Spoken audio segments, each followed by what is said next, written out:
Hey, good afternoon, everybody. It's time for another Sunday Talk with Vinny.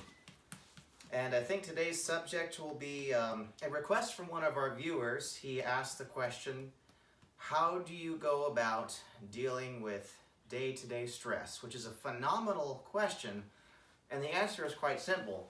What you do is you get yourself an adorable basset hound with his big doofy ears, and you'll just never think about your problems ever again. Until next week, everybody.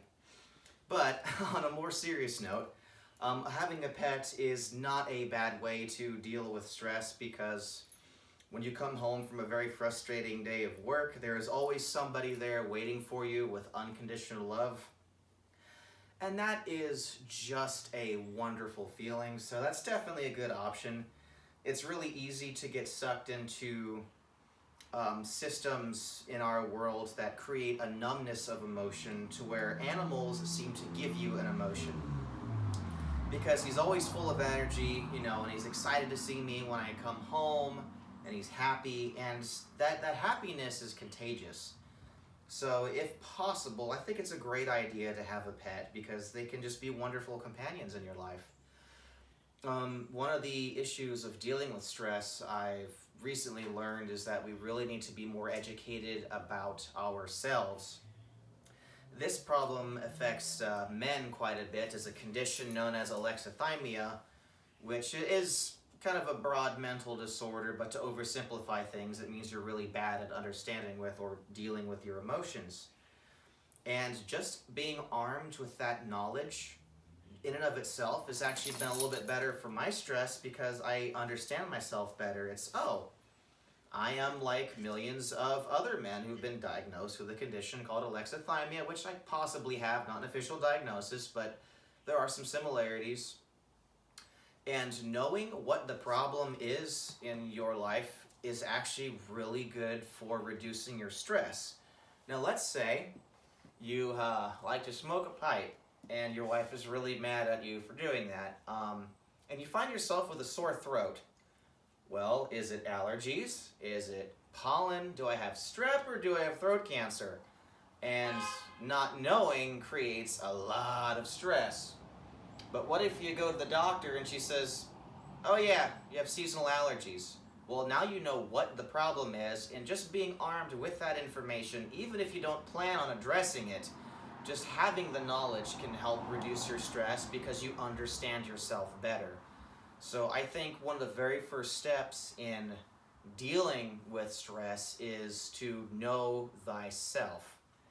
Now, Kelsey, I think you've got some more short-term and immediate solutions for dealing with day-to-day stress. Would you like to share those with us? Yeah. Hi, I'm Kelsey Nero. I'm with this guy. I have a couple ways I deal with stress, and I'll name 4. The first is prayer. That should always be a first option. It's underrated, but I promise, if you have faith in the Lord God, it works. God does answer prayers, in some of the oddest ways sometimes. The second is preparation. I'm big on planning. I'm always bugging him about planning. But I have my own stresses in life, most recent of which being ankle surgery. Just being off of my feet and stuck, not being able to do much, is actually really stressful for me, because there's a lot to do around the house and around work, and just in the Air Force in general. But one of the ways I do prepare for that kind of stress is I plan pick-me-ups.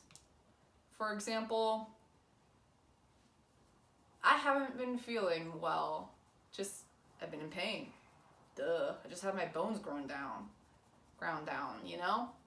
So what I did this morning was I got out of bed, well, more like off the couch, and I put on a dress.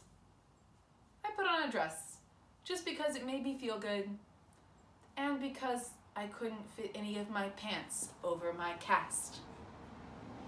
But it works. I put on a dress, I put on my makeup, I put on the sparkliest shoe I have on my one good foot. You just find the things, you know, that are blessings in your life. Because even if one thing is going really wrong, God has probably put so many other things in your life that are good. If you just focus on them and prepare yourself by focusing on them, you'll go through the stress a lot more easily. It's easier to have a better attitude about it. Number 3. So that's prayer, preparation, and people. I would not go through stress alone for anything. If you are experiencing stress and misery in your life,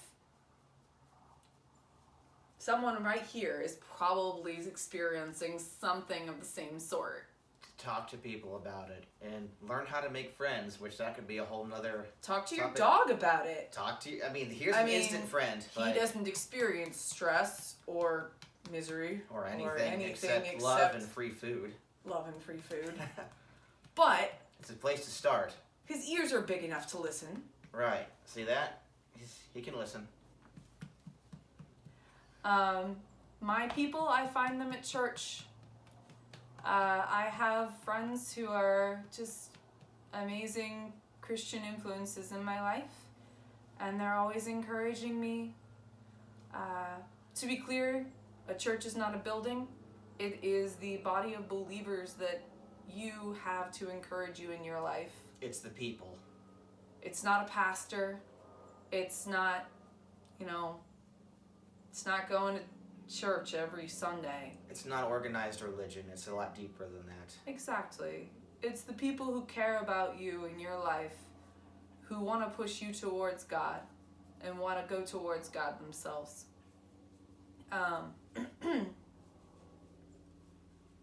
What was my 4th one? That's a good question. What was your 4th one? Maybe I'll mention it next time. Maybe she'll mention it next time. This is her first YouTube video, so... But I know there's probably a lot of people who aren't particularly religious, and there's no judgment for that, but I would like to challenge you just to give prayer a try and kind of try to look at it from a psychological standpoint, the idea of prayer.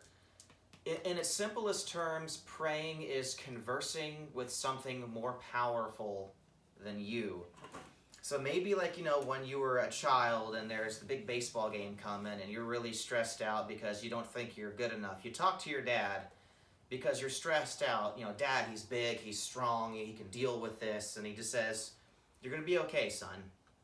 And sometimes that's enough. The idea of prayer from a psychological perspective is I am talking to something that is more powerful than myself as a means of seeking comfort, because when you're in a bad situation, metaphorically speaking, the house is burning down, you want a big strong firefighter to come in and save you. You see that guy walk through the door, stress instantly relieved. Why? It's something more powerful than you that is there to help. So at its core, when you think about prayer, it's I'm trying to reach to a higher power, something that is bigger than me, something that is bigger than my problems. And kind of having that mindset actually can deal with stress, because it can give you a shred of it's going to be okay. And maybe just starting out, again, if you're not a person of faith, no judgment, I challenge you to give it a try, because what if it's just a placebo effect? Has that really ever hurt anybody?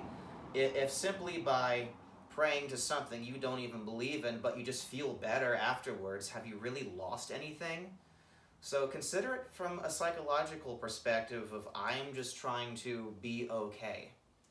And that was something I would like to challenge you to do. So really dealing with stress, there's a number of different ways to do it.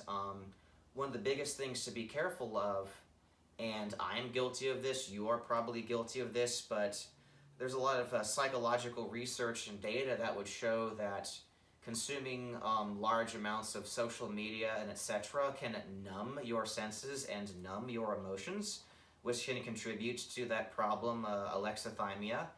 And we can get ourselves caught in a vicious cycle of, oh, I'm stressed out, I just want to be numb, I don't want to feel.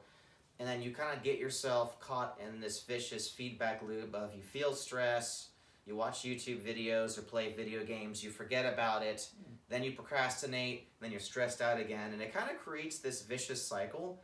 So I know it's a bit stereotypical here, but, and again, I'm guilty of this as well, but go outside and touch grass, and I mean that literally. Really, one of the greatest things that has helped my life with my stress levels was finding a different career. Some people, we just do not have the psychological predisposition to tolerate living in an office, and it might be killing you. If there is any way possible where maybe you can find a job that puts you outside every day or gets you up and moving around, that can be unbelievably good for your stress. Because like with my job, you've seen some of my videos, I do tree work for a living, but I literally get paid to be outside. I mean, it's pretty great. Like, I'm not in a stuffy office, I'm breathing clean air every day. If there's any way possible where you can shift to a career that gets, maybe like landscaping is a career option that pays decent, depending on what your overall salary is. But get outdoors. It exists for a reason. It's where we originally came from, was the great outdoors. Like, no, we didn't come to being in an office.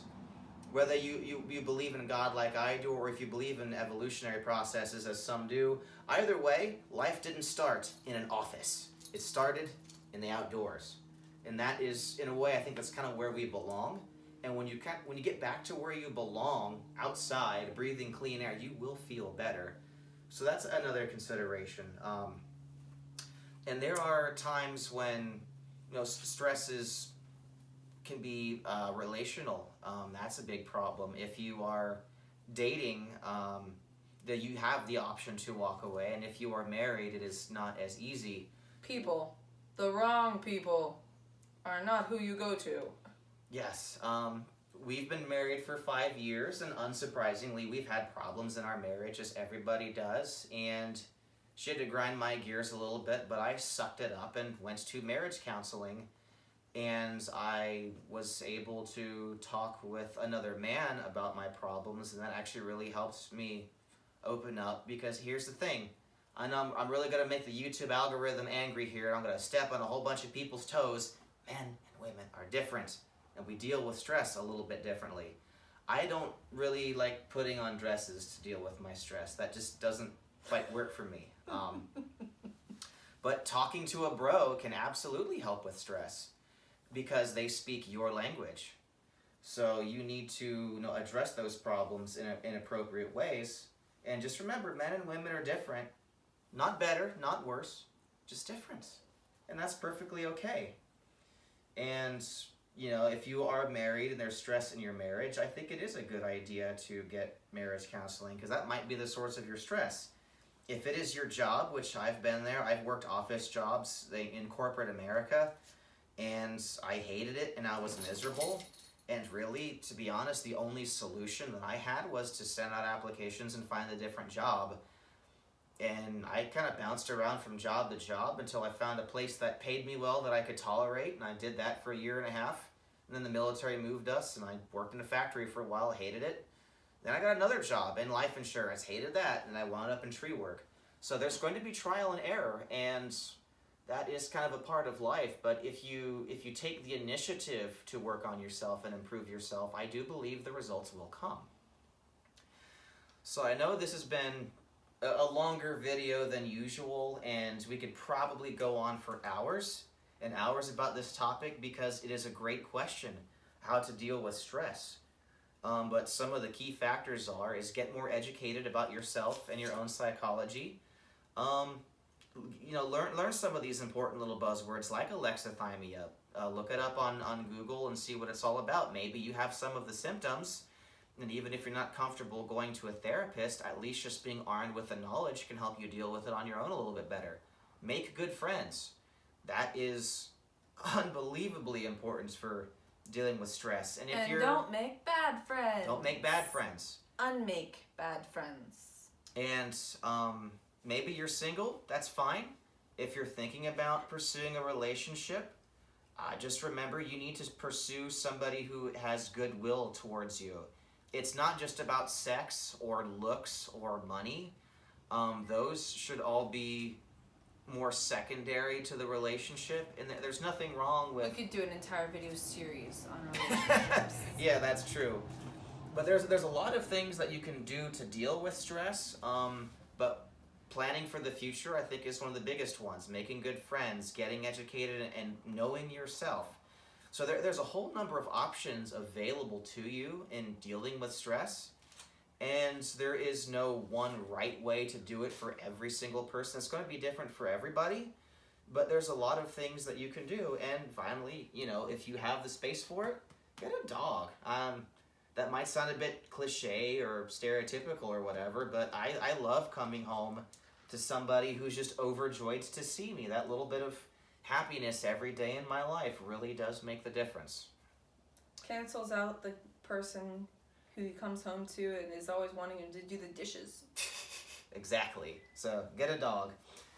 But thank you all for listening in. I hope maybe we're able to offer something helpful to you, and leave a comment below what you'd like us to talk about next week. Until we meet again, stay gold.